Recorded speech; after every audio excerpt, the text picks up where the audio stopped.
बच्चों टॉपिक आपका subject verb agreement और सब्जेक्ट वर्ब एग्रीमेंट में केस ऑफ आई यानी आई के साथ आपकी सिंगुलर वर्ब आएगी या प्लूरल वर्ब आएगी। बच्चों हमने फॉर्म्स ऑफ बी किए थे और फॉर्म्स ऑफ बी में आपका इज एम आर था। बच्चों इज आपका प्रेजेंट है, सिंगुलर है। एम आपका आई के लिए आएगा और बच्चों आर आपका प्रेजेंट है और प्लूरल है।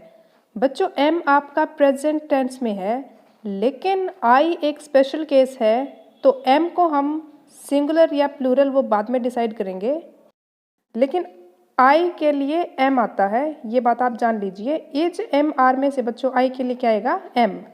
बच्चों इज और एम का पास्ट आपका वॉज है और आर का पास्ट बच्चों वर है, तो बच्चों आई के लिए प्रेजेंट में एम आएगा, तो आई के लिए बच्चों पास्ट में क्या आएगा? आपका वॉज।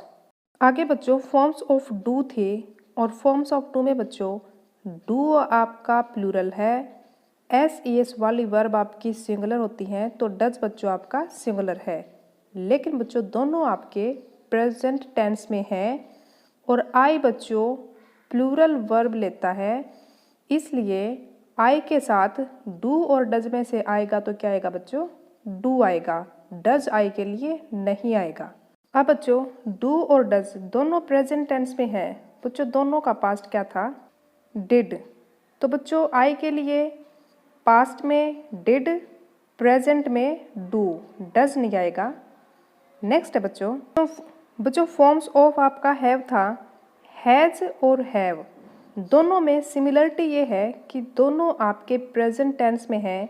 बच्चों डिफरेंस ये है कि हैज आपका सिंगुलर है, हैव आपका प्लूरल है, तो बच्चों आई के लिए आपका हैज नहीं आएगा, आई के लिए आएगा हैव। अगर आपके ऑप्शन में हैज और हैव है तो बच्चों आई अगर आपका सब्जेक्ट है तो आपने हैव को ऑप्ट करना है। बच्चों आई आपका पर्सनल प्रोनाउन है। क्या है? Personal pronoun. बच्चों बेसिकली हम क्या कह सकते हैं कि आई के लिए बेसिकली आपकी सिंगुलर या प्लूरल वर्ब अगर कहें तो उसमें बच्चों आपकी आई के लिए प्लूरल वर्ब आती है, लेकिन हमने किया था बी की फॉर्म्स थी इज एम आर, उसमें से बच्चों इज नहीं आता, एम आता है, आर नहीं आएगा, आई के लिए आएगा एम। अब बच्चों इज और एम दोनों का पास्ट आपका वॉज है, बच्चों आर आपका प्रेजेंट है, प्लूरल है, आर का पास्ट है वर। इस हिसाब से बच्चों आई के लिए आर आना चाहिए, लेकिन आई के लिए एम है। अब एम आपका स्पेशल केस है, अगर आई के लिए प्लूरल वर्ब आती है तो आई के लिए वर होना चाहिए था, लेकिन आई का प्रेजेंट एम और आई के लिए बच्चों एम का पास्ट है वॉज। इस केस को अगर छोड़ दें, वॉज आपका सिंगुलर है, इस सिंगुलर केस को छोड़ दें, बाकी कोई भी वर्ब आपकी आएगी तो आई के लिए कैसी वर्ब आएगी बच्चों? प्लूरल वर्ब आएगी। एग्जाम्पल से हम समझेंगे। देखिए आपका फर्स्ट आपका सेंटेंस है आई, बच्चों बीच में मान लीजिए खालिस्तान है, ऑप्शन में आपका गो है या गोज है, फिर है टू कॉलेज। बच्चों अगर आपने ऑप्ट करना है गो या गोज में से तो आई के साथ प्लूरल वर्ब आती है और बच्चों एस ई एस वाली वर्ब आपकी सिंगुलर हो जाएगी, इसलिए आपका गोज नहीं आएगा, आई के लिए क्या आएगा? गो। बच्चों दो तरीके से आपसे एग्जाम्पल पूछे जा सकते हैं, या तो आपके ऑप्शन में गो और गोज दोनों होंगे, या फिर अकेला गो आ सकता है और पूछी जाएगी इसके कौन सी फॉर्म यहाँ पे आएगी, तो बच्चों हम फिल करेंगे गो। नेक्स्ट है बच्चों आई, फिर आपका ये खालिस्तान है, फिर ए कार, फिर बच्चों फुल स्टॉप, यानी हैज और हैव आपके ऑप्शन में है, या फिर ये भी हो सकता है कि ब्रैकेट में सिर्फ हैव हो कि हैव की कौन सी फॉर्म आएगी।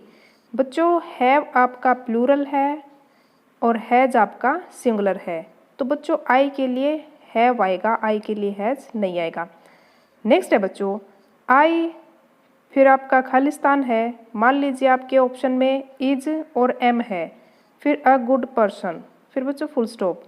बच्चों आई के लिए इज नहीं आता, आई के लिए आएगा आपका एम, या फिर ये भी हो सकता है कि एग्जाम में आपके ब्रैकेट में बी दे दे, के जी बी की फॉर्म आएगी और कौन सी आएगी?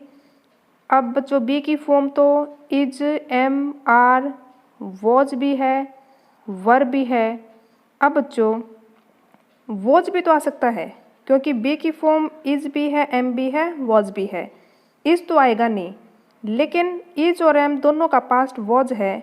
आई के लिए वॉज भी आ सकता है, लेकिन बच्चों अगर प्रेजेंट और पास्ट में अगर आपने को ऑप्शन है तो बच्चों हमेशा प्रेजेंट को हम ऑप्ट करेंगे। इन केस कुछ ऐसी बात हो, इन पर्टिकुलर कोई ऐसा वर्ड दिया हो जिससे ये इंडिकेट होता है कि ये टेंस आपका डेफिनेटली पास्ट में आना चाहिए, तब हम पास्ट इसकी वर्ब लेंगे। लेकिन बच्चों ऑप्शन है, कुछ ऐसा इंडिकेशन स्पेशली है नहीं, देन आप अपने प्रेजेंट टेंस को ऑप्ट करेंगे। नेक्स्ट है बच्चों आई खालिस्तान वेरी हार्ड। बच्चों मान लीजिए आपके ऑप्शन में वर्क है, ब्रैकेट में खाली वर्क लिखा हुआ है कि जी वर्क की फॉर्म आप फिल कीजिए। बच्चों सब्जेक्ट आपने देखना है, सब्जेक्ट आपका आई है, आई के साथ प्लूरल वर्ब आएगी। हमने केस किया था कि एम का पास्ट वॉज है, इस केस को अगर छोड़ दें तो आई के साथ आपकी प्लूरल वर्ब आती है। बच्चों एस या ईएस वाली वर्ब आपकी सिंगुलर होती है और विदाउट एस ईएस वाली वर्ब आपकी प्लूरल होती है। आई के साथ आपकी प्लूरल वर्ब आएगी, इसलिए यहाँ पे आई के साथ वर्क्स नहीं क्या आएगा, वर्क। मान लीजिए आपका सब्जेक्ट कोई और होता, इसके बजाय आपका कोई सिंगुलर सब्जेक्ट होता, फिर बच्चों उसके लिए वर्क्स सही था। आई की जगह कोई सिंगुलर सब्जेक्ट होता दूसरा, तो बच्चों आपका इज सही था। बच्चों अगर प्लूरल होता सब्जेक्ट आपका कोई भी, तो बच्चों बी की कौन सी फॉर्म आती, प्लूरल में आती। बच्चों हम कंक्लूड करते हैं अपनी बात को कि बेसिकली आई के साथ आपकी प्लूरल वर्ब आएगी। एक केस को आपने छोड़ना है कि ये स्पेशल केस है, एम आपका स्पेशल केस है, आई आपका स्पेशल केस है। एम सिर्फ आई के लिए है, एम आपका प्रेजेंट में है और बच्चों एम का पास्ट आपका वॉज है। इस एम और वॉज को छोड़ दें तो बाकी केस में आपके लिए आई के लिए क्या आएगी बच्चों, प्लूरल वर्ब। बाकी अगर आपको कोई डाउट है आप बता सकते हैं कि कौन से सेंटेंस में आपको समझ नहीं आया।